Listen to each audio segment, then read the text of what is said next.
So in the last video, we looked at non-determinism in Turing machines and came up with a few definitions. And we stated at the end that non-determinism didn't add power to the Turing machines. So in this video, we're going to go through the outline for a proof for the deciding case. So for a non-deterministic deciding Turing machine, that we have an equivalent deterministic deciding Turing machine. What you'll need for this is again the Turing definition of Turing machines and the information from the prior video on what determinism and non-determinism mean in Turing machines.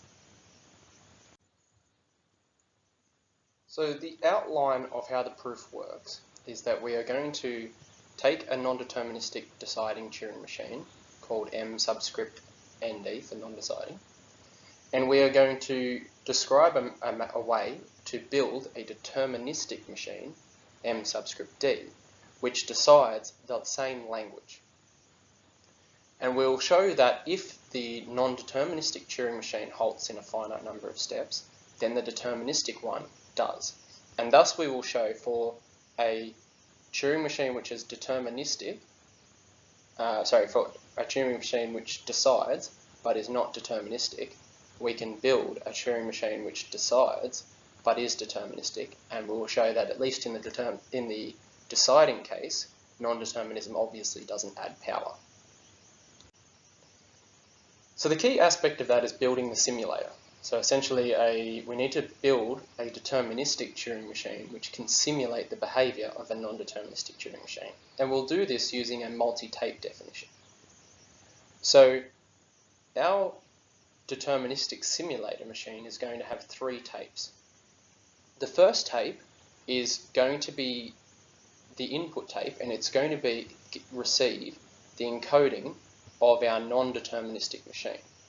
And the important part of this is it gets the encoding of the transition relation for that machine, which is what we're going to be looking at over and over again.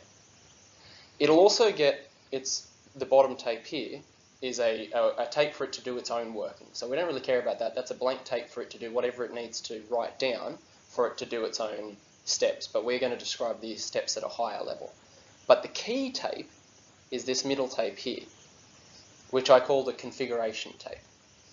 And what that tape is going to do is keep track of all of the configurations that we still have to visit based on the configurations that we are in now. One other thing I didn't mention before is that our Turing machine will obviously also get an input string on this first tape. So the first thing our Turing machine is going to do is stick the start configuration, which I'll call C0, on the configuration tape. So that start configuration is the pair of the start state and the input string here.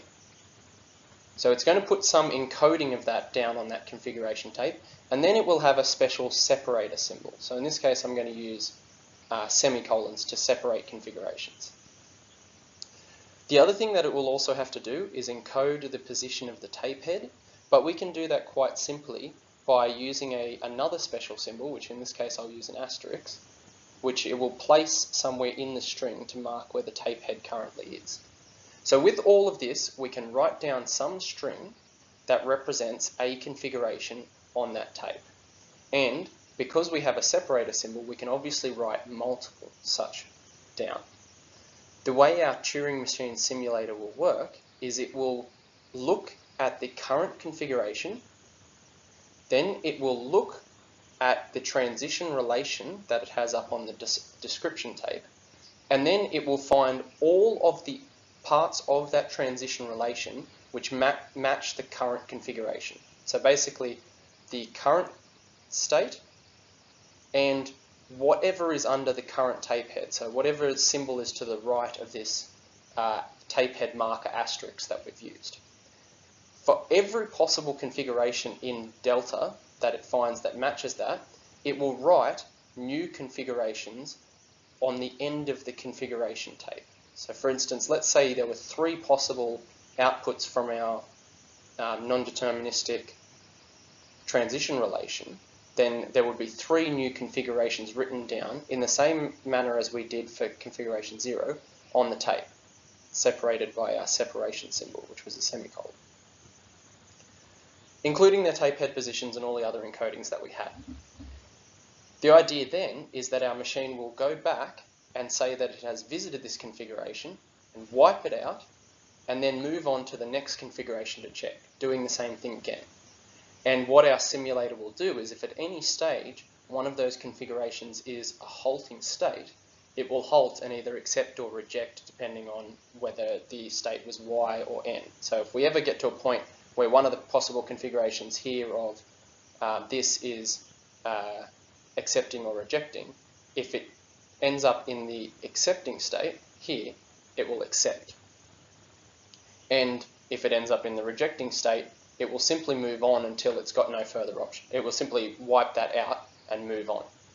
Our machine will reject if it gets to the end and has no more configurations, because that means that there were no possible paths through our simulated machine that ended up in an accepting state.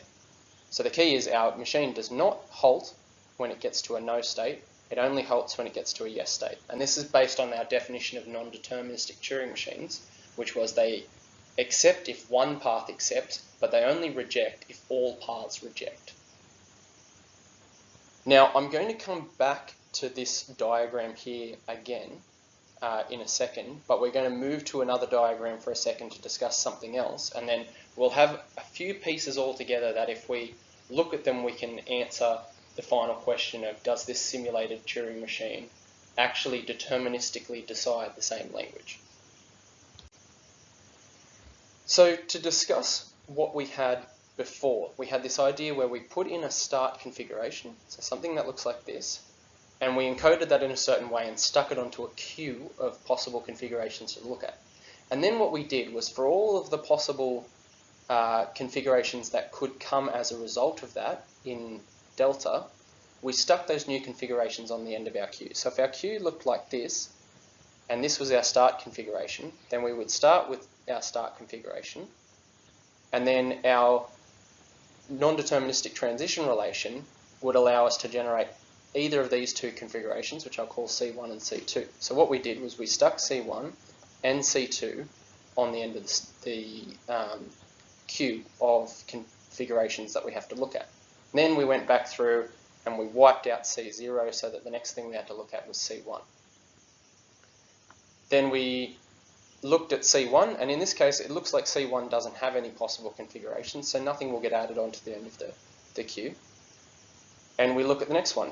So now we're looking here at C2. And we saw again that there were two possible configurations, so I'll call these C3 and C4. And what I will also state is, let's say that C4 is the accepting state. So we will stick C3 and C4 on the end of the queue that we have to do. And remember, these are these encoded configurations that we had to look at. And then we'll go through and wipe out C2. We'll look at C3, and let's say C3 had 10 possible configurations. So we'll add all of those configurations onto the end of the stack and then wipe that out again. And then we'll look at C4. And at this point, we realize that C4 is an accepting configuration. So our machine will halt and accept. And this is because there is at least one path through all of these configurations that resulted in an accepting configuration. Now, those of you who've done some work, looked at the algorithms course or remember your data structures course for trees, you'll notice that what we're doing here is a breadth-first search through the tree of possible configurations. At each point, we are looking at what is on the current level, so what we could achieve in 0 steps and then 1 step and then 2 steps, and sticking all of those possible options onto the end of a queue to look at later. So the key to this is that with breadth-first search, we can visit all possible elements in the tree without running infinitely. The key is that at any point we have to have a bound on how many things we can spread out to at any point. So we have to show that, in this case, the number of possible children of any node is finite. And if we do that, then we'll know that our breadth-first search will eventually find an accepting configuration if one exists. And because our original Turing machine was deciding, not semi-deciding, that means that all of the paths either end up in an accepting or a rejecting state. So our machine will also be able to percolate through if there's no accepting configurations and get down to the bottom of the tree where all of the rejecting configurations were. But the key is whether or not this is finite. And if we can show that this is finite, then we know that our previous definition of our simulated Turing machine is indeed a definition of a deterministic deciding Turing machine for the exact same language. So to go back to this point, the key was that the way that this configuration queue worked was it essentially allowed us to go from our start configuration, which I'll label C0, and breadth first search out, and then explore each node in order like this, sticking all of the possible configurations for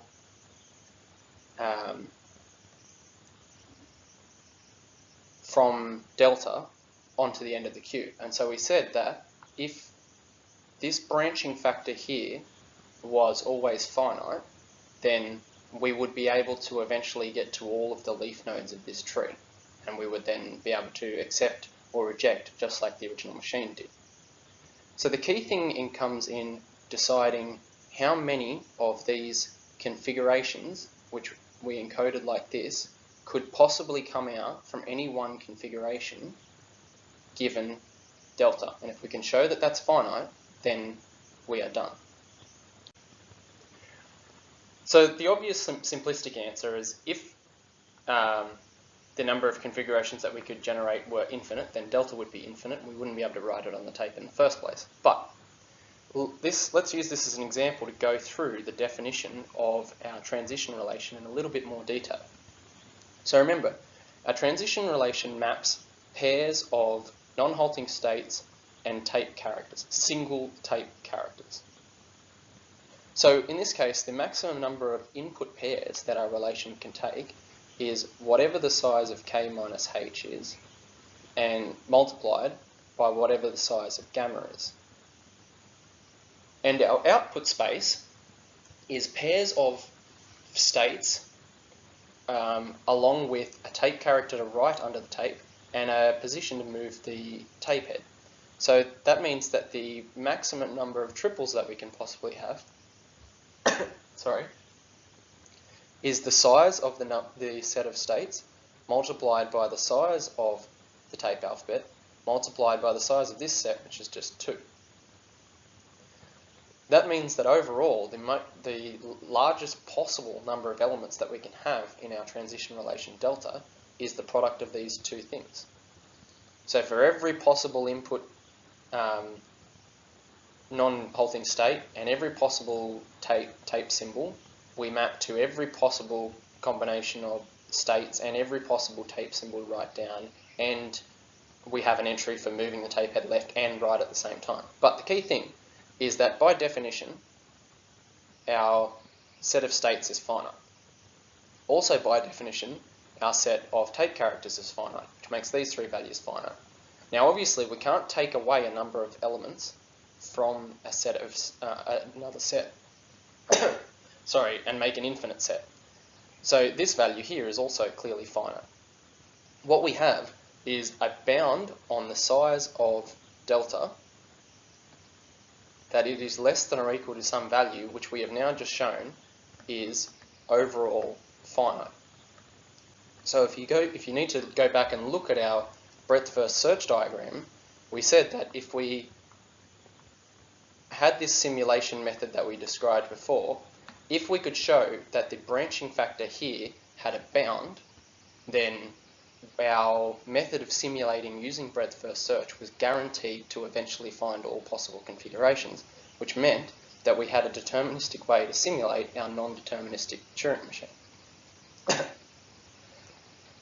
Now the key thing here is that this branching factor is exactly the number of elements in our transition relation here which come from our configuration at this node here.